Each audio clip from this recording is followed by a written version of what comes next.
Hosea 6 ayat yang ketiga. Marilah kita mengenal dan berusaha sungguh-sungguh mengenal Tuhan. Ia pasti muncul seperti fajar.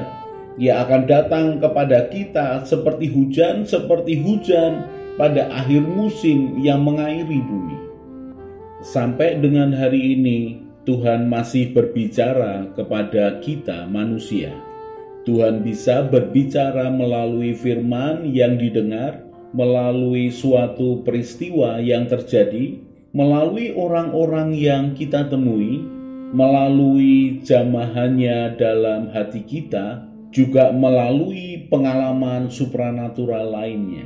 Dan Roh Tuhan akan menerjemahkan kepada manusia batiniah dan jiwa kita apa yang kita lihat, apa yang kita dengar, dan yang kita alami dengan kebenaran firman Tuhan dan kehendaknya dalam hidup kita, sesuai dengan perjalanan iman dan kedewasaan pengenalan kita akan Tuhan. Mari ingini Tuhan, mari buka hati dan hidup kita akan tuntunan Roh Tuhan setiap waktu. Seberapa jauh kita mengalami Tuhan, tergantung seberapa kita mengingini pengalaman ilahi dengan Dia. Semakin kita mengingini Tuhan, maka semakin nyata penyertaannya dalam hidup kita. Dalam renungan belajar takut akan Tuhan ini, saya mengajak saudara belajar dari peristiwa kehidupan dan dari firman Tuhan. Mari izinkan Tuhan mengajari kita. Mari membuka hati dan pikiran kita, supaya kita hidup dalam takut akan Tuhan.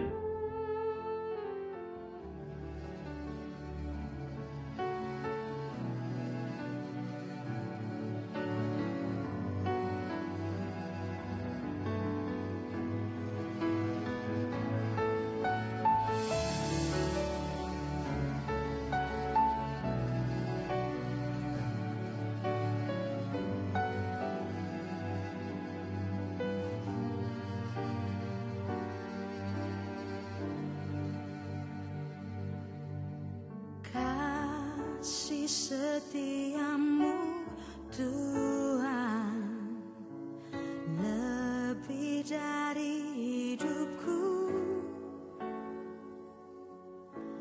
jalan-jalanmu ya Tuhan terbaik bagiku. Dari semua yang kau katakan, tiada dusta ku temui. Dari semua yang kau janjikan, tiada yang tak terpenuhi. Andaikan ku harus memilih, tetap hatiku padamu, tak satu pun dapat menggantikanmu. Hanya kau yang berarti bagiku, lebih dari semua yang ada. Kaulah segalanya bagiku, tak ingin ku berpaling darimu selamanya. Ku akan menyerah.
Latar belakang belajar takut akan Tuhan nomor 429, melayani Tuhan untuk kepentingan pribadi.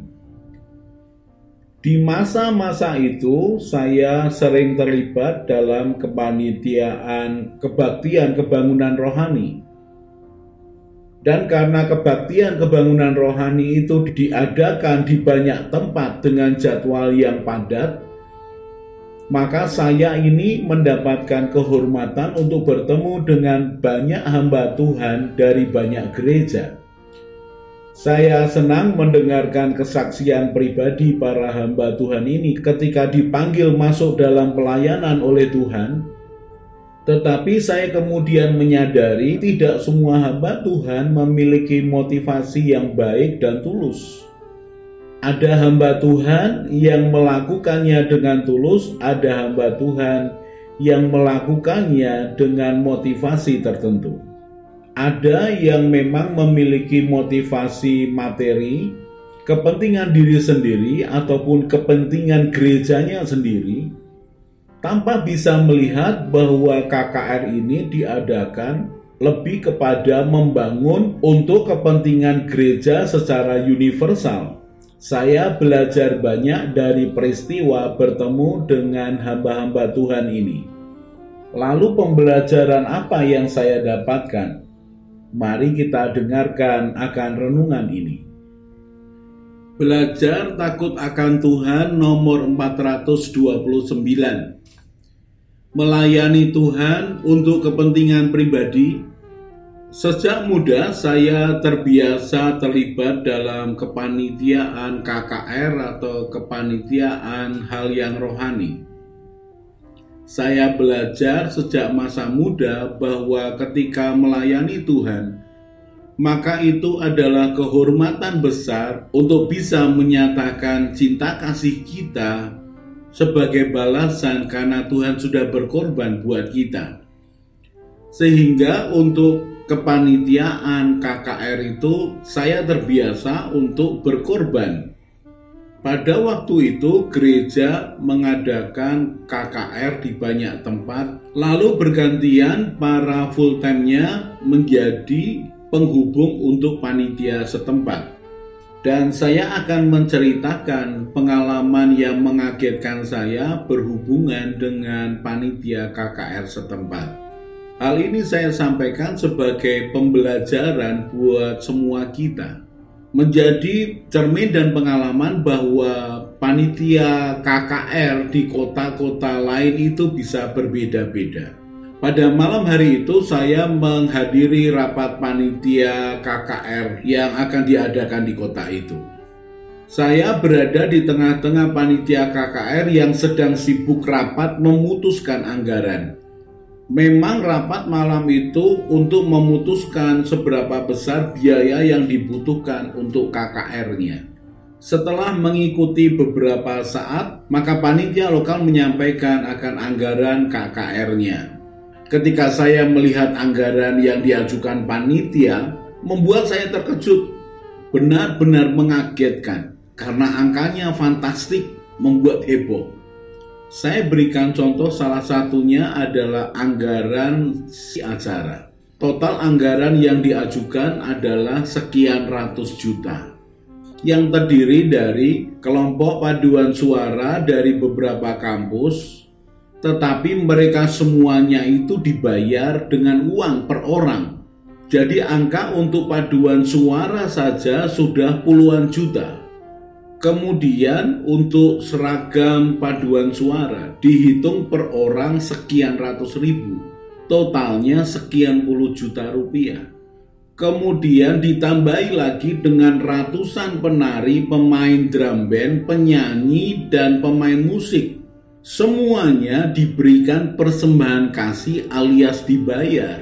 Saya benar-benar kaget, saya terkesima. Saya belum pernah terlibat dalam kepanitiaan kegiatan rohani yang semuanya dibayar seperti ini. Belum lagi ketika melihat anggaran seksi-seksi kepanitiaan yang lain, saya sungguh-sungguh kaget. Karena menurut pengalaman saya sekian tahun belakangan, juga apa yang ada dalam hati dan pikiran saya, kalau memang mau melayani Tuhan ya memang harus siap untuk berkorban. Kalau ada biaya yang dibutuhkan, itu karena untuk membeli atau sewa peralatan yang memang belum dimiliki. Kalau peralatan yang dibutuhkan mereka punya, maka peralatan itu dipinjamkan saja untuk acara itu karena mereka untuk pelayanan. Sehingga tidak perlu keluar biaya sewa karena gereja meminjamkan alat mereka untuk kepentingan pelayanan. Para pelayan yang terlibat juga tidak dibayar untuk melayani Tuhan. Karena justru ketika mereka melayani Tuhan dengan hidupnya, dengan waktunya, dengan keterampilan yang dimiliki, itu adalah suatu kehormatan dari Tuhan.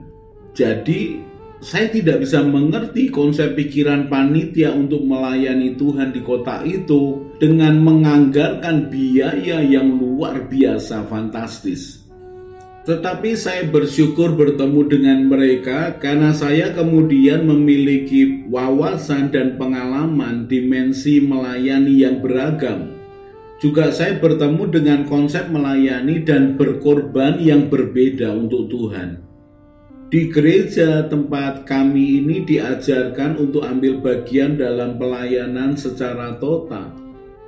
Ikut andil dalam kegiatan doa, membantu sebisanya apapun yang dibutuhkan, juga berkorban secara barang ataupun uang dengan tulus hati.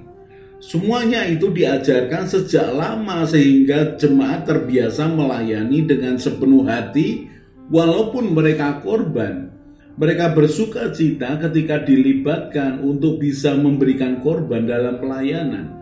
Sehingga kalau kami bertemu dengan pelayanan atau gereja yang berbeda-beda cara melayani Tuhan, maka itu akan memberikan pengalaman yang baru.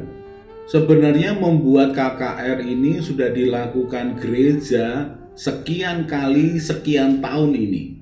Dan kami pun berhadapan dengan bermacam-macam orang yang berbeda tujuan dan kepentingan. Yang kami inginkan semua pelayanan berjalan dengan baik. Jiwa-jiwa yang terhilang terlayani dengan sebaik-baiknya, kabar baik diberitakan, dan gereja lokal setempat mendapatkan limpahan jiwa-jiwa baru. Tujuannya bagaimana jiwa-jiwa mengenal Tuhan dan gereja lokal setempat diberkati. Tetapi ternyata tujuan dan kepentingan kami ini tidak bisa diterima oleh panitia lokal setempat. Saya jadi sadar bahwa tidak semua gereja lokal dan pemimpinnya bisa berpikir seperti cara kami berpikir.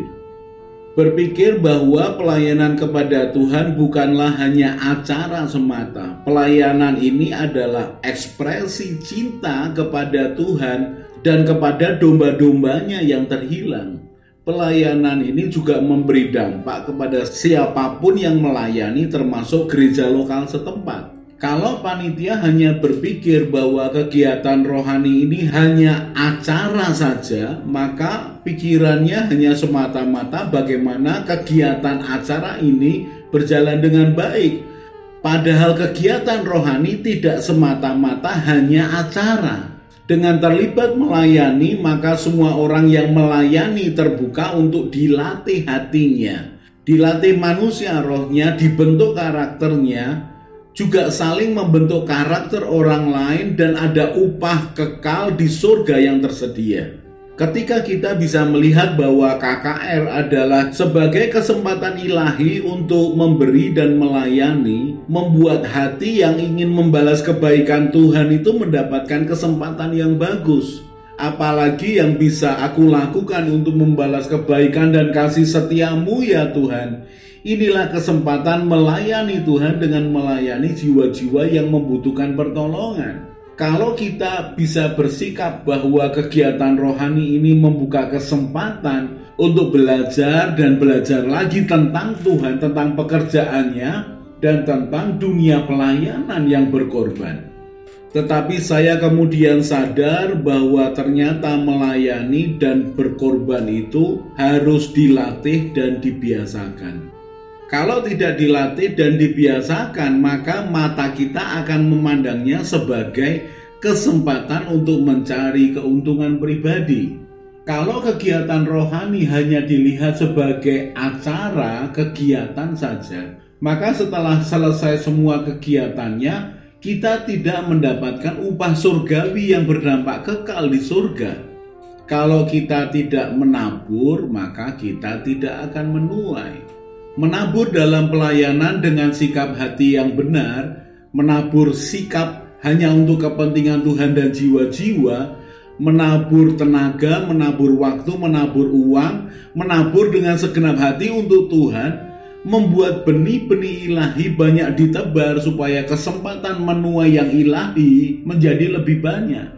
Tetapi kalau pelayanan hanya dipandang sebagai kegiatan yang mendatangkan keuntungan semata, maka balutannya memang dengan hal yang rohani.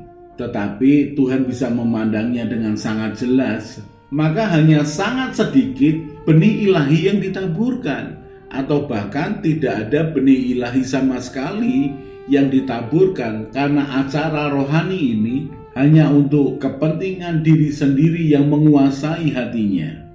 Saya menjadi sadar bahwa membangun konsep pikir rohani itu tidak mudah. Butuh terus-menerus diajar dan butuh kesadaran banyak pihak untuk mengubah konsep pikir yang salah kaprah. Ada waktunya jemaat itu dibantu secara langsung dengan materi dan uang, tetapi ada waktunya untuk mengajari mereka mendapatkan penghasilan dengan keterampilan mereka. Yang dibutuhkan jemaat seperti ini adalah cara pandang yang baru tentang Tuhan, tentang pelayanan, tentang keuangan mereka. Tentang Tuhan, mereka diajak melihat bahwa Tuhan itu Allah Bapa yang besar, yang maha kuasa, yang maha kaya, yang sanggup menolong umatnya yang mau maju. Cara pandang pelayanan, mereka diajak melihat bahwa pelayanan kepada mereka yang terhilang adalah seperti pelayanan hati Bapa Surgawi. Tuhan Allah ingin melayani manusia dengan berita keselamatan dan menumbuhkan karakter kerajaan yang sangat berbeda dengan karakter daging atau karakter orang berdosa.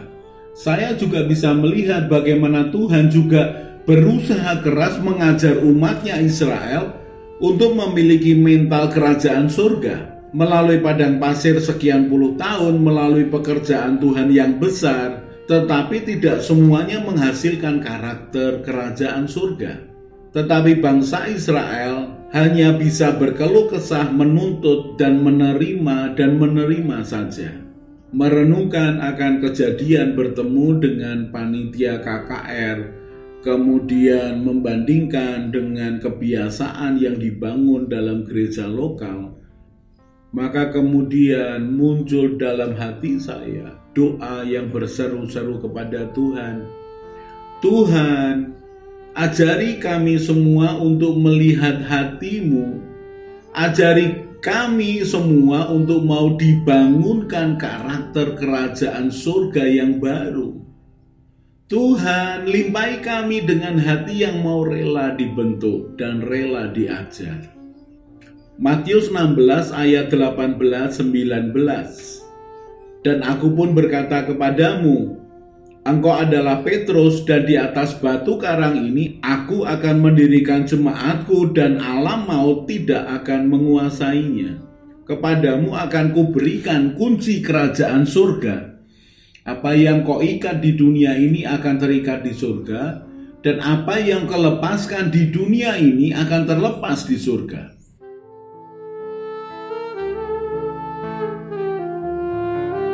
Yakobus pasal yang pertama ayat 19 mulai. Hai saudara-saudara yang kukasihi, ingatlah hal ini. Setiap orang hendaklah cepat untuk mendengar, tetapi lambat untuk berkata-kata, dan juga lambat untuk marah. Sebab amarah manusia tidak mengerjakan kebenaran di hadapan Allah. Sebab itu buanglah segala sesuatu yang kotor dan kejahatan yang begitu banyak itu, dan terimalah dengan lemah lembut firman yang tertanam di dalam hatimu, yang berkuasa menyelamatkan jiwamu. tetapi hendaklah kamu menjadi pelaku firman dan bukan hanya pendengar saja. Sebab jika tidak demikian, kamu menipu diri sendiri. Sebab jika seorang hanya mendengar firman saja dan tidak melakukannya, ia adalah seumpama seorang yang sedang mengamat-amati mukanya yang sebenarnya di depan cermin, baru saja ia memandang dirinya, ia sudah pergi atau ia segera lupa bagaimana rupanya. Tetapi barang siapa meneliti hukum yang sempurna, yaitu hukum yang memerdekakan orang, dan ia bertekun di dalamnya, jadi bukan hanya mendengar untuk melupakannya, tetapi sungguh-sungguh melakukannya, ia akan berbahagia oleh perbuatannya. Ketika kita mengadakan waktu untuk merenungkan firman Tuhan, maka bukan hanya roh dan jiwa kita yang disegarkan, tetapi perjumpaan dengan Tuhan secara tersembunyi itu akan membuat kita semakin mengenal kepribadian Tuhan. Semakin sering kita merenungkan firman Tuhan, maka kesadaran akan Tuhan dalam hidup kita akan semakin kuat, dan kita akan semakin menikmati pimpinan tuntunan Tuhan dalam hidup kita. Dia Tuhan semakin nyata, bahkan lebih nyata daripada segala sesuatu yang kita lihat dengan mata kita. Mari belajar takut akan Tuhan, maka kita akan semakin peka dengan suara dan pimpinannya.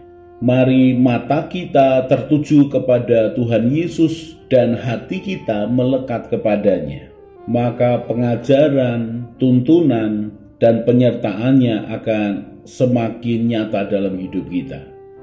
Saya Yosea Kristiono, Gembala Jemaat GKI Injil Keselamatan Semarang. Tetap setia, tetap semangat. God bless.